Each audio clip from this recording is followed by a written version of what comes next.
But it was no accident for China to leave international flights open to Wuhan and close them down and close transportation down from Wuhan to the rest of China. They chose to make it available to the world, and they weren't shy about saying that they hoped that the United States would drown in a sea of coronavirus. This was weaponized at that point. It became a bioweapon then. Well, you can't beat us militarily, but you sure can play havoc with us this way. That's right. You can bring us to our knees with a disease. And to think that our own fingerprints are on the development of this, that gain-of-function research was actually facilitated by Dr. Fauci and by those working with him through EcoHealth and the University of North Carolina is a shocking and reprehensible betrayal of our people, our country. Should never be allowed to happen again. And why aren't we getting rid of Dr. Fauci? That's my question. Why is he still in his position? He has survived several administrations. That's correct. Regardless of administration, he was there before in the Trump administration, he's there now. But he ought not be. He ought to be resigning if he had any sense of self-respect and appreciation for this country. I mean, this is a betrayal. This is a betrayal. It's worse than any espionage. It's absolutely horrendous. And all of those who were involved with it should have resigned rather than participate in it. Rand Paul knows. He's got it. He does have it. He does have it. Hopefully he'll stick with it because he's a lone wolf out there fighting this battle in Congress. Let's take some calls. Let's start with Lance in Charlotte, North Carolina, east of the Rockies. Hi, Lance. Thanks for calling. Good morning, George. Hey, John. I've got a quick question. Sure. As you said, it's going to take a while for the courts. I mean, all these lawsuits popping up that this mandate or ruling goes into effect with OSHA. Now, right now, my employer does not. We don't have to be vaccinated. I personally am, not in favor because there's been no studies. We can keep going on and on about that. But that, if I, after 23 years of working, never been wrote up, no reprimands, nothing like that, and I refuse the vaccine, I get fired. They let me go. Now, down the road, they come back in the Supreme Court, they rule that, this is totally unconstitutional. What takes for people like me, just say out of the 100 million, half of them, 50 million people all of a sudden unemployed, would they be entitled for back pay to be rehired? Interesting question, John. Do they have any recourse? Well, it's a very interesting question. So it really depends upon the way in which your employer terminated you and your individual circumstances and all of the bases for it. So let's say, for example, that you have some basis for an action against your employer. I mean, there's wrongful discharge grounds that can be brought. And if ultimately the court decisions are that this has no legal foundation, and that those who were terminated during the period of time when the order was issued but before the court ruled were wrongfully terminated, then you would have basis to sue for wrongful termination if your employer didn't rehire you. My suspicion is that employers are going to break down basically in two ways.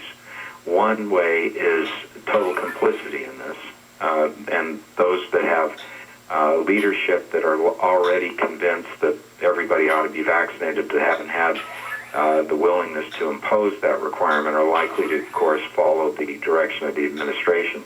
But a very large number of employees, I suspect, are going to say this is impossible. First of all, what are they, imagine the cost.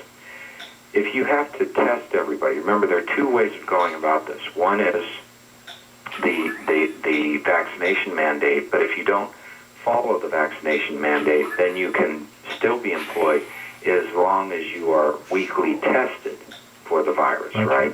Exactly. So you could remain employed, get weekly tested for the virus. Now, what disruption this is going to cause for the employer, because the employer is going to have to employ people to perform the testing or give them time off to go get it done. And then have records kept, which will undoubtedly have to be reported to the federal government.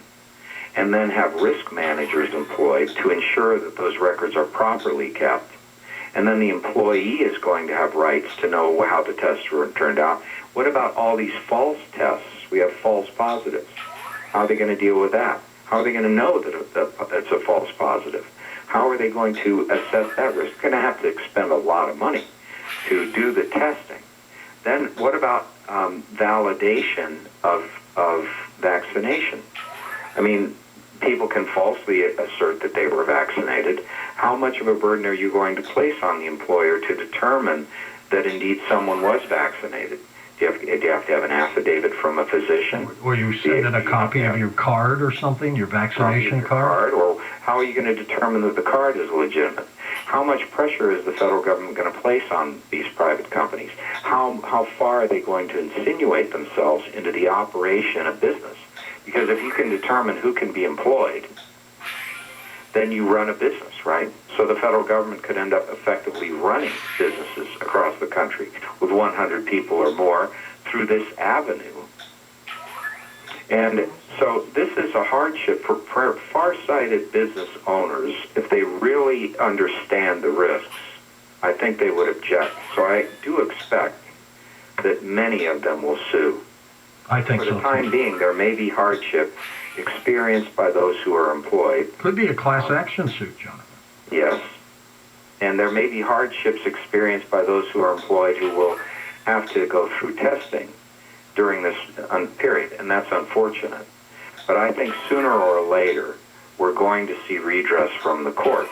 I don't know the ultimate outcome of this, but I do know this.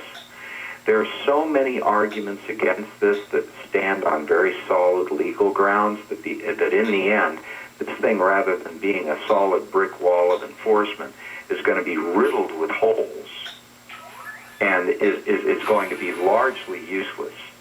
And even if you could implement it fully, it's still useless because, as I say, it's not going to change the trajectory of this disease one iota. The only thing that comes out of this is misery, hardship, economic dislocation.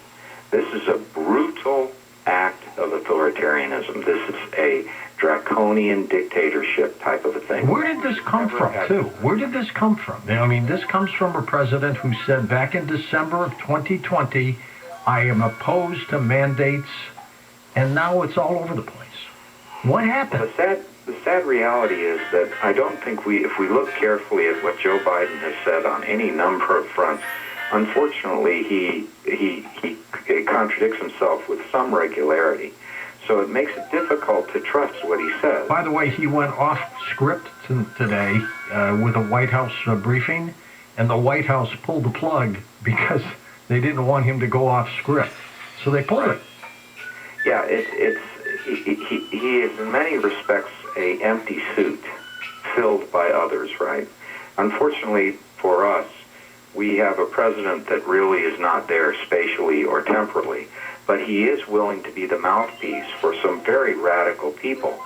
And those people are, in this instance, demanding that your civil liberties be violated to insist upon this mandate, even if anybody with half a clue had studied this carefully enough, unless they were authoritarians driven by that principally, that political principle of control, more than a just outcome, and that's what had to be here, you would come to the conclusion on a fair basis that this isn't going to work. Has there ever been a past where our government has mandated vaccines or anything like that to individuals? Never at the federal government. Never on that level. Not on this level, not the entire nation, all employers, 100 people or more, never ever. And in fact, there's no police power in the federal government to do this. The police power in the Jacobson decision that first dealt with mandatory vaccination is in the state context. And there's a long history of judicial determinations that the reserved powers under the Constitution to the states are those that include health and safety, the police power.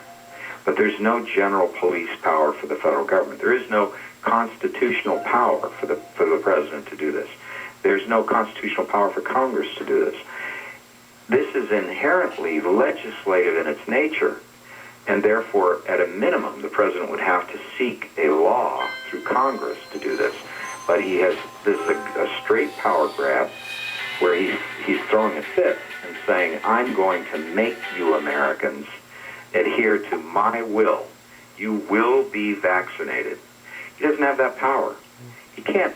There's no disease in this world. The President of the United States can tell everybody to line up and go and get a treatment for it. He can't do that. There's no power in our Constitution to compel. We already learned from the court, even in the Obamacare decision, that under the Commerce Clause, there's no power to compel people to enter the stream of interstate commerce. Well, will these companies get sued themselves individually if, they compel somebody to get a vaccine and the person doesn't want to? Can that person sue his company? You bet. And for the very same reasons, that this is an unlawful, unconstitutional mandate, and that the employer is violating their workplace rights because the employer is compelling them to adhere to something that the employer has no power to compel them to do. Interesting. And it constitutes a wrongful act of termination when they force them out like this, when they say, look, you have to be tested once a week or vaccinated. This is going to create, we already have economic problems that are tough in this country right now. He's just complicated them many-fold. Huge, if this happens. Tammy in Portland, Oregon, let's get you in here before the break. Hi, Tammy. Hi, George. How are you? I'm fine, thank you. Good. I've been listening since '91. I love this show. Well, thank you for your support. For you every night. Hi, Mr. Jonathan. How are you doing? Just fine. Good to hear from you. Okay. I have a very profound question, but something that I really need to hear the answer to, if you may. All How right. can we go in there? Can we go in there and take him out and remove him immediately due to an emergency situation going on in the United States of America? I know that they've been wanting this to happen, and this is why they are where they are, but can we do anything to get him out of there? Has he violated anything where you could get him out of office, Jonathan? Well, he certainly has abused his power. And the question is whether it would be under the Constitution a high crime or misdemeanor. Which is impeachable.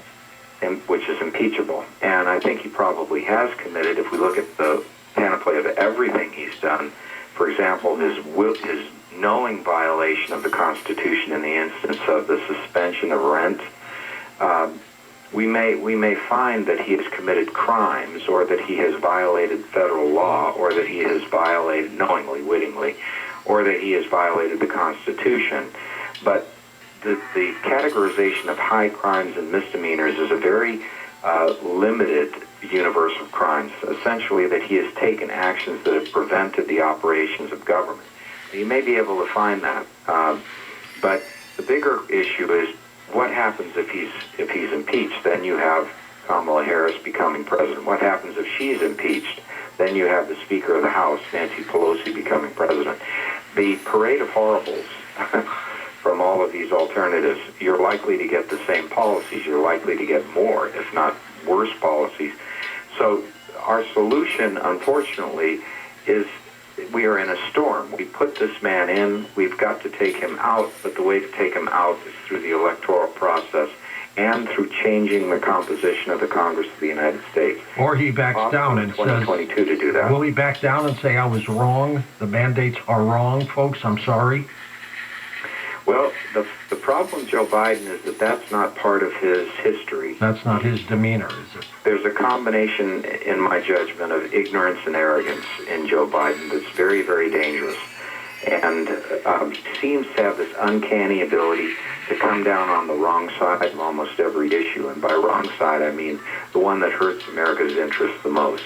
Jonathan, we're going to take a break. We're going to come back and take final calls in just a moment here on Coast to Coast AM. Coast Insiders, the new version of the Coast to Coast AM app, is now available for iPhone and now Android 4.0 and above. Listen live or on demand anywhere, anytime. Go to coasttocoastam.com and download it today.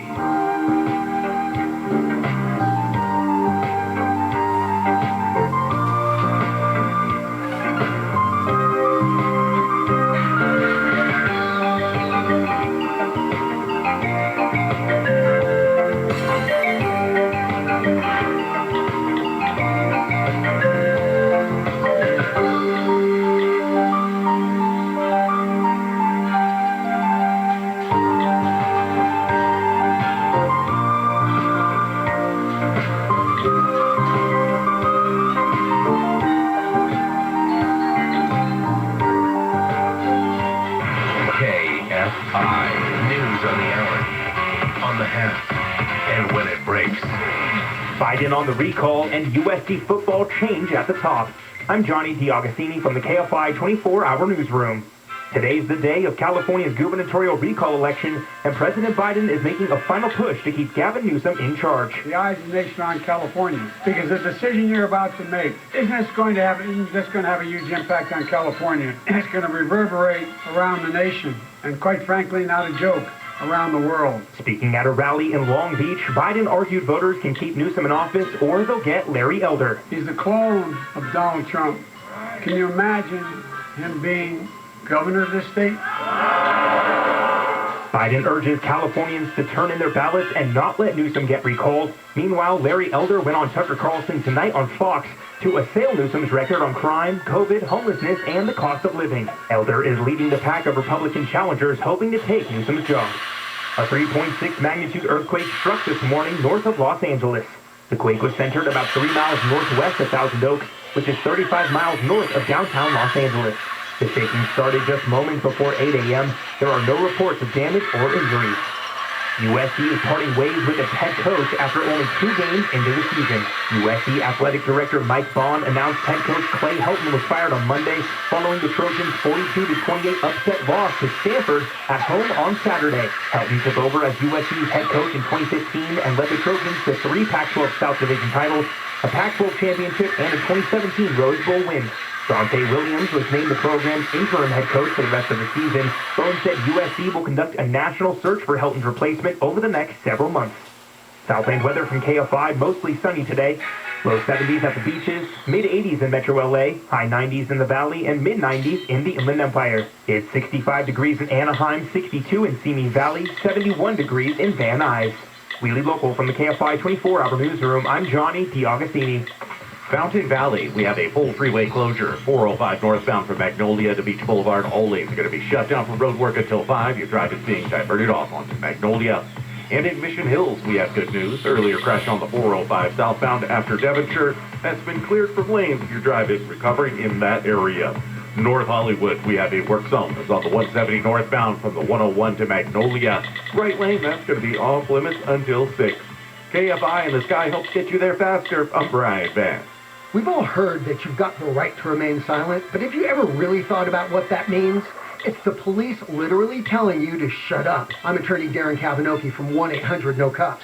If you're in custody and everything you say can and definitely will be used against you, remain silent and just shut up. Just make your one phone call to 1-800-NO-CUFFS, the leader in criminal defense. 1-800-NO-CUFFS, because no one looks good in handcuffs, unless you're into that sort of thing. 1-800-NO-CUFFS. Think you could avoid being drawn into a cult? The answer might surprise you. On the new documentary-style podcast, Was I in a Cult? You'll hear the fascinating real-life stories from cult survivors who got in and, most importantly, got back out again. Why are we all so obsessed with cults? Well, because it could happen to anyone. Perhaps you too will be asking yourself, wait, was I in a cult? Listen to Was I in a Cult on the iHeartRadio app or wherever you get your podcasts. At Sit and Sleep, we know that people are experts at all kinds of things, except one, how to shop for the right mattress. Right, Dad. Shopping for a mattress isn't something you do every day or even every 8 years. That's why Sit and Sleep has mattress experts with an average of 10 years experience and bed match technology that scientifically recommends just the right mattress for you. So for expert advice, trust your sleep to Sit and Sleep. You know, Drew, I'm an expert at other things. Like what? Screaming free! The Delta variant is making COVID-19 spread faster and more easily. Variants can be more contagious, aggressive, and deadly. But we know vaccines work. Vaccinated Californians have greater protection against serious illness, hospitalization, and death. We can help stop the spread and end this pandemic. Get vaccinated and wear a mask when it can protect you and others. Find a vaccine near you at myturn.ca.gov. Brought to you by the California Department of Public Health. KFI, AM 640, more stimulating talk. Survive, and I won't give up this dream of life that keeps me alive. I gotta be me. I gotta be me. The dream that I see.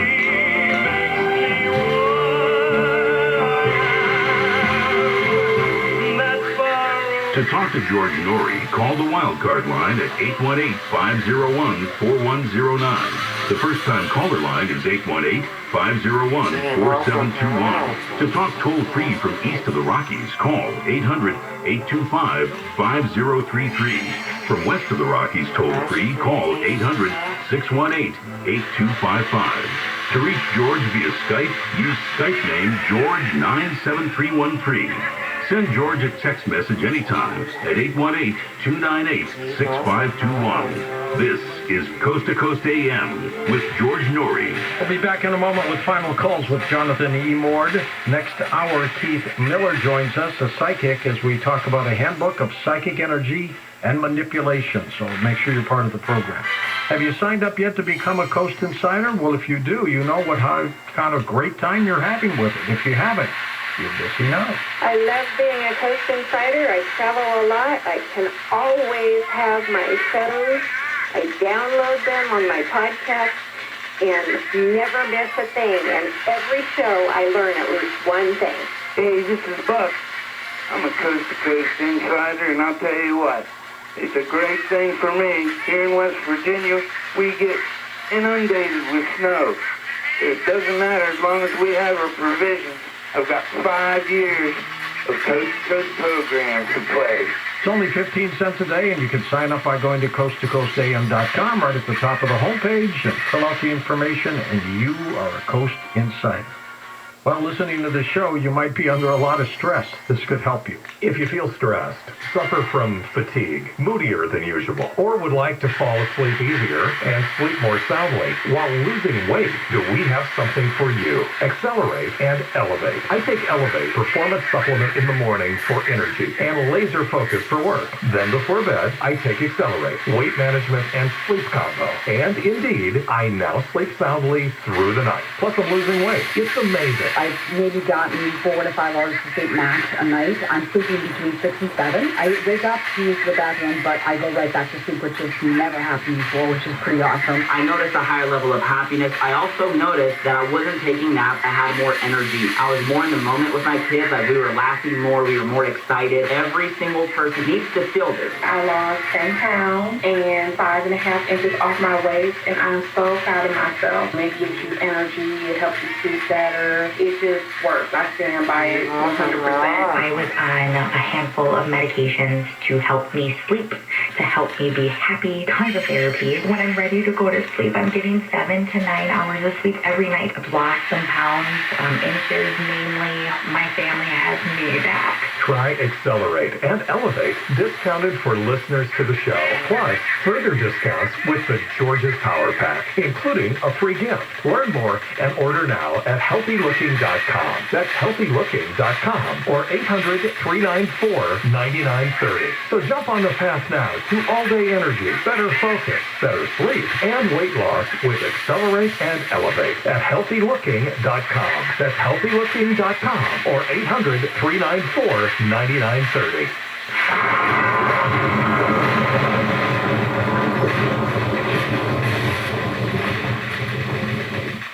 Hey, it's George Norrie, and chances are you're probably in your car right now, which means at some point you're going to have to fill up that gas tank, so why not get cash back when you do? The free Get Upside app does just that. It gives you cash back on every gallon you buy, and right now, if you use promo code GEORGE, you'll receive an extra 25 cents per gallon cash back on your first fill-up, and that can be $5 or more back in your wallet. The Get Upside app is easy to use. Just claim the cashback offer at the gas station you want, pay with your card, check in, and boom, you're earning extra cash back for buying gas. So do yourself a favor. Download the Get Upside app now and use my promo code GEORGE to earn an extra 25 cents per gallon cash back on your first fill-up. Start earning cash back every time you fill up with Get Upside. And remember, promo code GEORGE. That's Get Upside, promo code GEORGE. Get Upside, promo code GEORGE.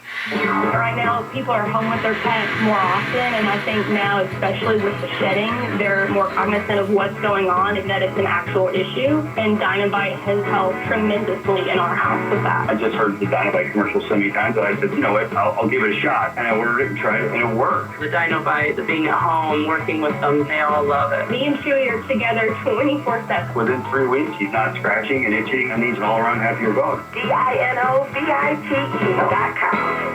Coast to Coast listeners, if you're in tax debt over your head, you don't want to miss this email address you're about to hear. Email your name and number to help@defensetax.com. Email help@defensetax.com. And Defense Tax Partners will work to free you of the burden of overwhelming tax debt. Whether you're an independent contractor or hard-earning, tax-paying American, we've freed thousands of hard-working Americans from the unending suffocation of tax debt. Your freedom is one email away. For a free consultation, email us at help@defensetax.com.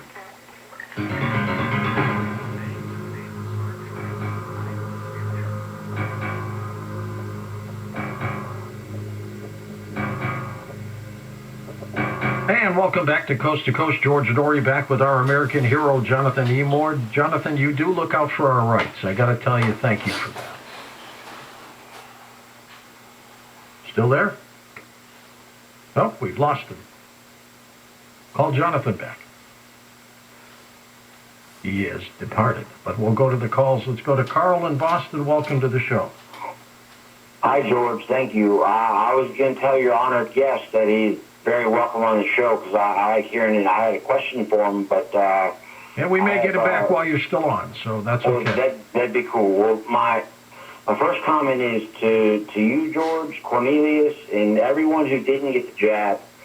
I commend you because I regret inevitably of getting it because as I listen in and I tune in and I meditate, I'm realizing more and more that, this is becoming, an evil thing. And, like the Illuminati in the top 10%, I believe it was all propaganda saying that they got the jab.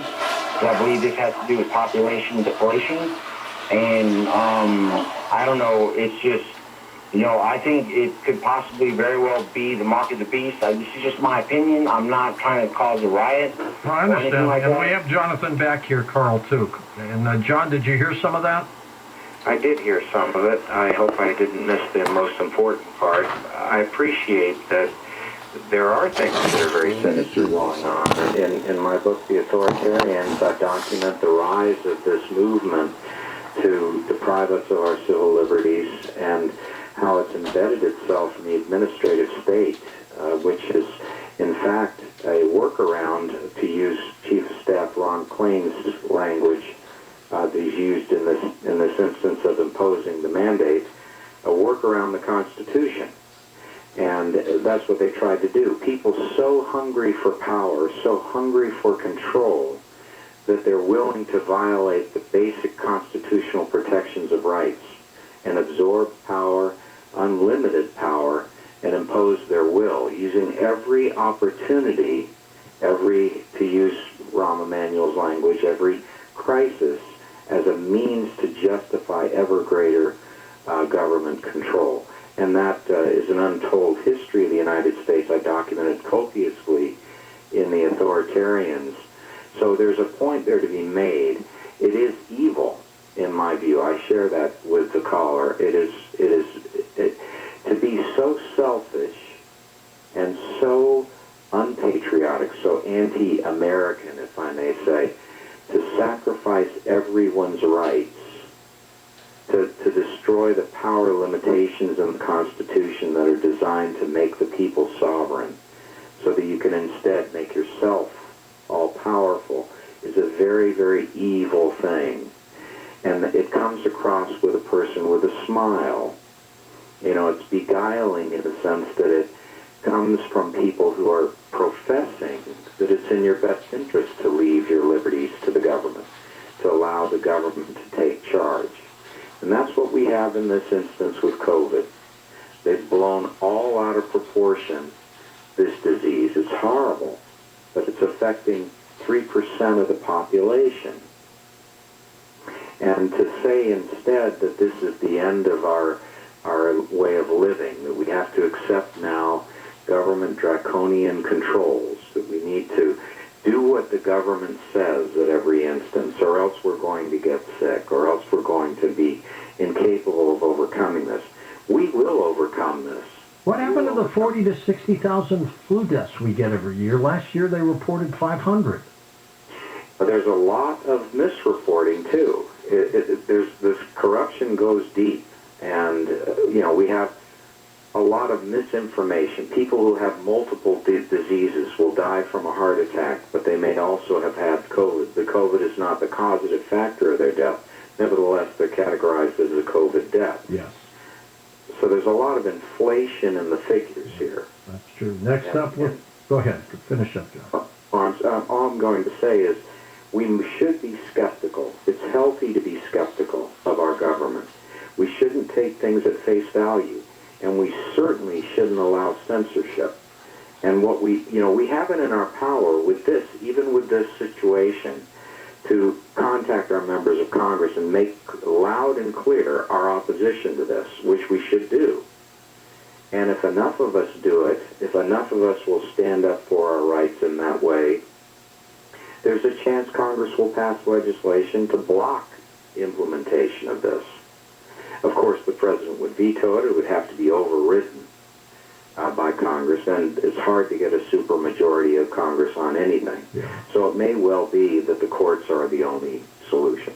I want to know where these variants are coming from. I thought COVID-19 was almost gone, and all of a sudden Delta popped up. Well, the truth is, again, if you consult with immunologists and epidemiologists, they will tell you that the variants there are numerous variants. But the most common thing with the virus, but particularly with this coronavirus, is it's mutating all the time. Constantly.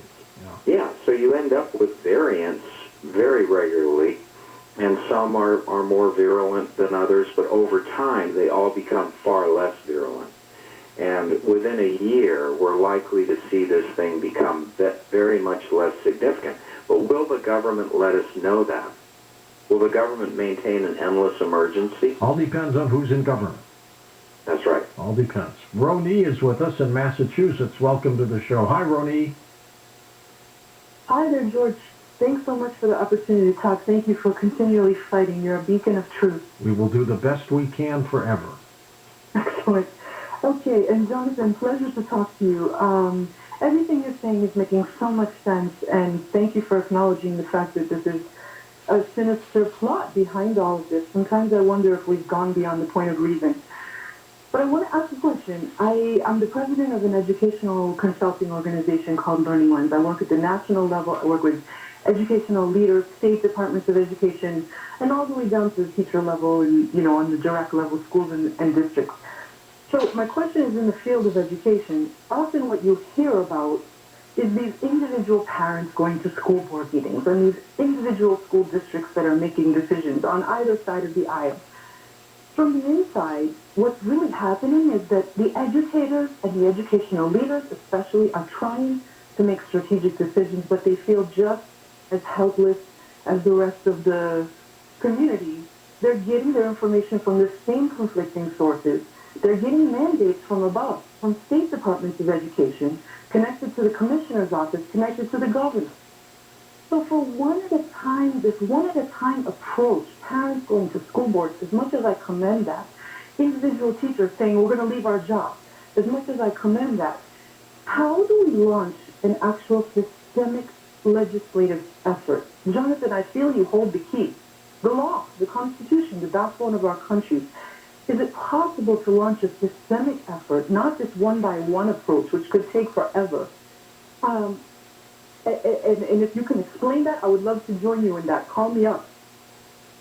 Well, yes, and I'd invite you to email me at jemort@emort.com, and let's carry on this conversation, because on the 21st of this month, we have an event with leaders across the East Coast who are condemning the critical race theory movement and so forth. But let me say this: there are over 20 states that have banned CRT, for example, and there is a way to correct education in this country, and it comes from gubernatorial action, and it also comes from the parents standing up for their kids and insisting, and it comes from teachers resigning. It's the whole thing. We've got to protect our children from radical indoctrination. They don't go to school to be indoctrinated. They go to school to be educated, and we need to stand up for our youth. We need to protect those generations from being radicalized. We oftentimes have great sympathy for efforts overseas to prevent kids from being radicalized into terrorism. But here in this country, we're sitting back in large measure as that radicalization is taking place, and we need to fight against it. So I'm very much into this fight and dedicated to it. And on September 21st, a major event that will be live streamed will cover that with leaders from across the East Coast who are fighting it. But I'm all for it. I think governors can do this. Ron DeSantis has done it. Many governors, the governor of Nebraska has done it. It's been done in 20 states, roughly 23 or so. So yeah, you're right.